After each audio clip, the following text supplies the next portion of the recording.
Olá, irmãos, sejam todos bem-vindos para mais um devocional do Guia Tempo com Deus da Igreja Batista em Dom Pedro.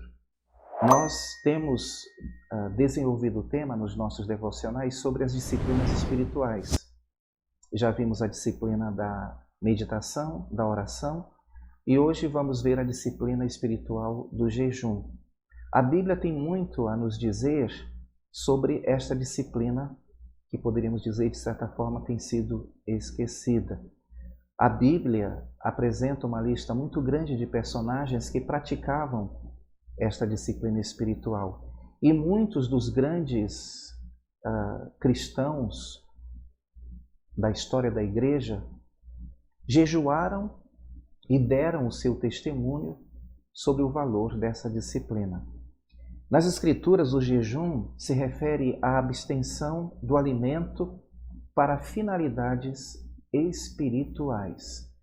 Ele se distingue da greve de fome, cujo propósito é adquirir poder político ou atrair a atenção das pessoas para uma causa que seja considerada relevante para esta pessoa.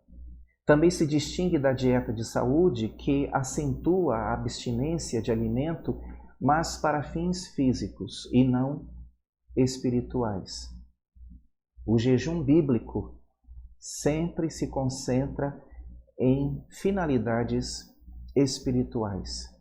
Na Bíblia, os meios normais de jejuar envolviam a abstinência de qualquer alimento, sólido ou líquido, com exceção da água.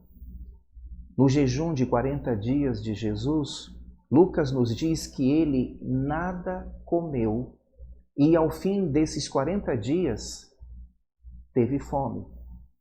E Satanás o tentou a comer, indicando que a abstinência era de alimento sólido e não de água. Há um jejum que podemos chamar de jejum parcial. Isto é, a restrição e também dieta. Mas não há uma abstenção total. Há também diversos exemplos bíblicos do que se tem chamado acertadamente jejum absoluto, ou abstenção tanto do alimento como também da água. Trata-se de uma emergência extrema, como no caso de Ester, que após saber que ela e seu povo estavam correndo risco de vida, instruiu a Mordecai, e nós encontramos este relato em Ester, capítulo 4, verso 16, dizendo: vai à junta a todos os judeus e jejuai por mim, e não comais nem bebais por 3 dias, nem de noite nem de dia. Eu e as minhas servas também jejuaremos. O apóstolo Paulo fez um jejum absoluto de 3 dias após o seu encontro com o Senhor Jesus. Nós encontramos este relato em Atos capítulo 9, verso 9. E é preciso ressaltar que o jejum absoluto é exceção e nunca deveria ser praticado a menos que a pessoa tenha certeza absoluta de que esta é uma orientação do Senhor. Na maioria dos casos, o jejum é um assunto privado entre o indivíduo e Deus. Há, contudo, momentos ocasionais de jejuns de grupo ou que envolve toda a comunidade ou toda a nação. O único jejum público anual exigido pela lei mosaica era realizado no dia da expiação. Veja em Levítico, capítulo 23, verso 2, esta informação. Era o dia do calendário judaico em que o povo tinha o dever de estar triste e aflito como expiação dos pecados. Os jejuns eram convocados também em tempos de emergência, seja em grupo ou para toda a nação. Joel capítulo 2, verso 15, nos diz assim: tocai trombeta em Sião promulgai um santo jejum, proclamai uma assembleia solene. Quando o reino de Judá foi invadido, o rei Josafá convocou a nação toda para jejuar. Nós encontramos este relato em 2 Crônicas, no capítulo 20, versos 1 a 4. Também em resposta à pregação de Jonas, toda a cidade de Nínive jejuou, inclusive animais, involuntariamente, é claro. Antes do retorno a Jerusalém, nós encontramos Esdras fazendo ou orientando os exilados a jejuar e a orar por segurança na estrada que era infestada de salteadores. Você pode encontrar este relato, esta informação no livro de Esdras, capítulo 8, versos 21 a 23. Agora, uma pergunta. Por que jejuar?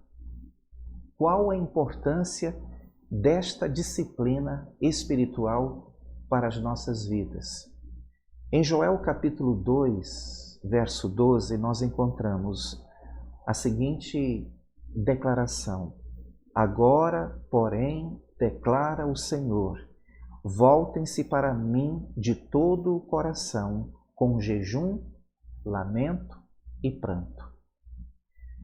Nós observamos que durante toda a história do povo judeu, nós vemos o povo jejuando como forma de purificação da alma, da mente e também da busca incessante pelo favor de Deus.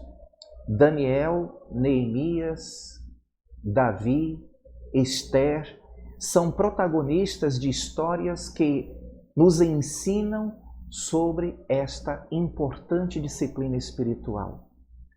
Portanto, podemos responder à pergunta do porquê jejuarmos com a seguinte declaração: o jejum nos fortalece espiritualmente. Temos alguns exemplos bíblicos, como em Atos capítulo 14, verso 23, onde Paulo e Barnabé jejuam em busca de direção. O texto diz: Paulo e Barnabé designaram-lhes presbíteros em cada igreja. Tendo orado e jejuado, eles encomendaram ao Senhor em quem haviam confiado. Em Mateus capítulo 4, versos 1 e 2, Jesus jejua em busca de força para vencer as tentações do diabo. O texto diz: Então Jesus foi levado pelo Espírito ao deserto para ser tentado pelo diabo. Depois de jejuar 40 dias e 40 noites, teve fome. Nesse sentido, você pode jejuar por objetivos distintos, como cura, intercessão, livramento, mas o resultado, irmãos, será sempre uma proximidade maior com o Criador. Eu gosto de pensar no jejum como um ato que personifica a nossa necessidade de Deus. Nós colocamos o Senhor em primeiro lugar em nossas vidas, deixando o alimento, que é vital para a nossa sobrevivência. Nós precisamos do alimento para ter energia física, nós precisamos do alimento para nos nutrir, e nós, então, diante desta prática da disciplina do jejum, nós priorizamos o Senhor e colocamos o alimento em segundo plano.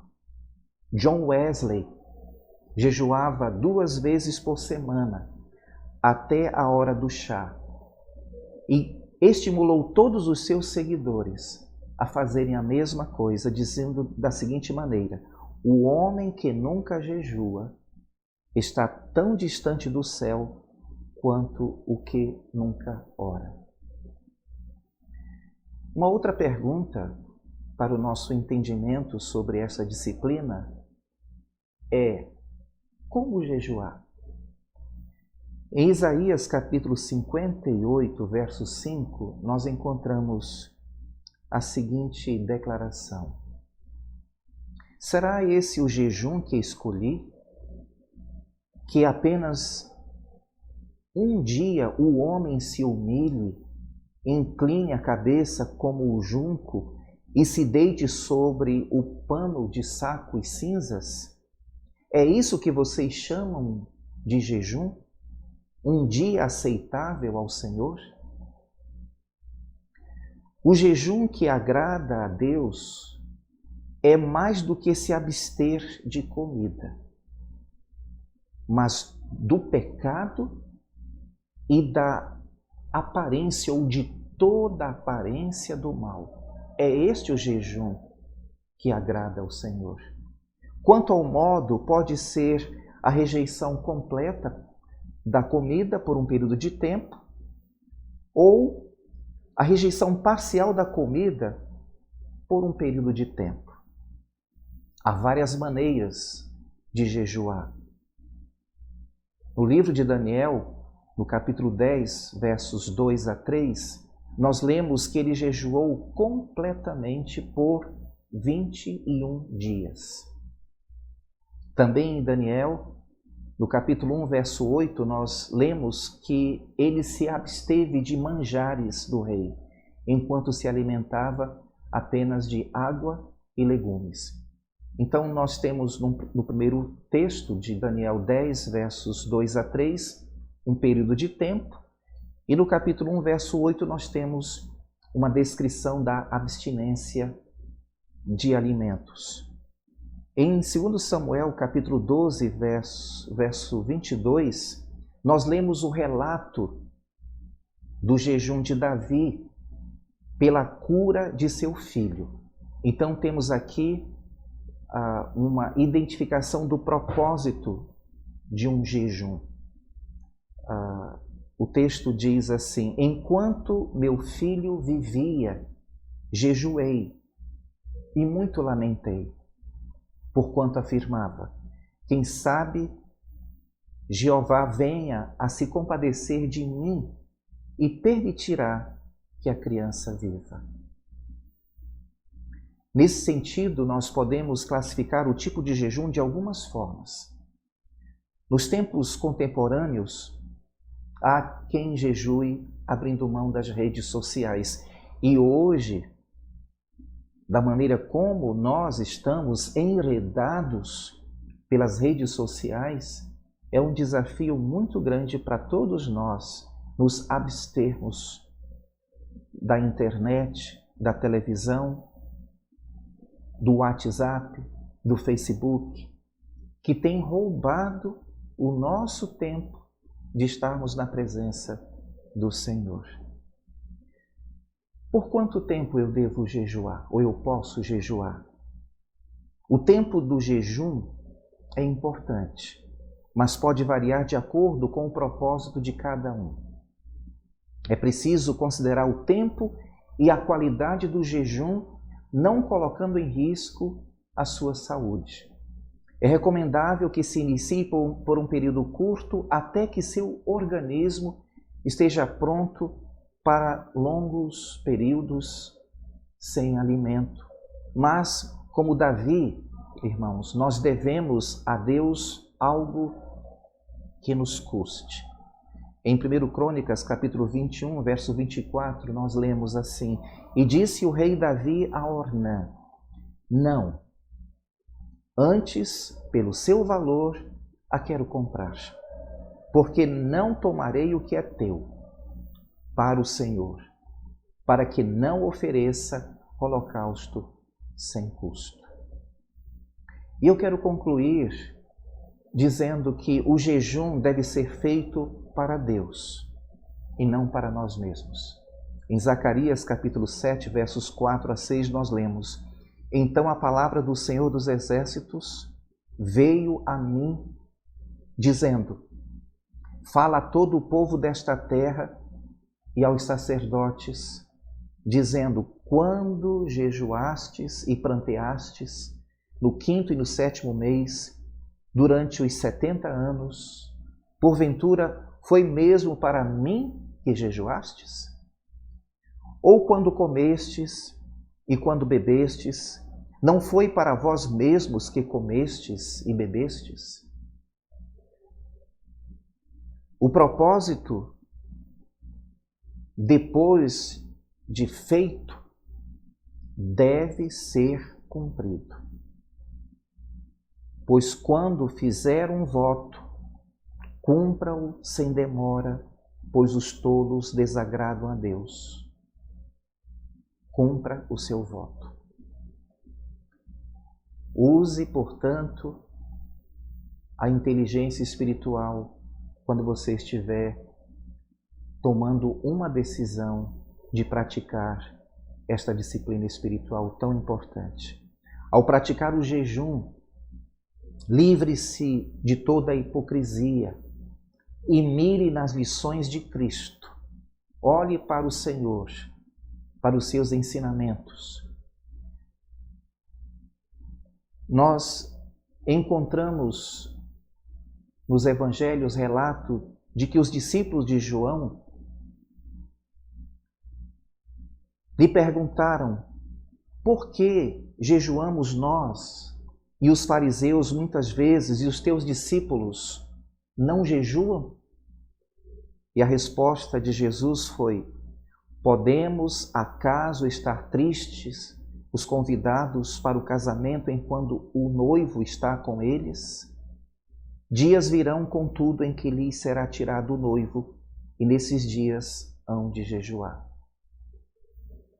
Os dias em que nós estamos vivendo são dias em que a Igreja do Senhor precisa praticar esta disciplina.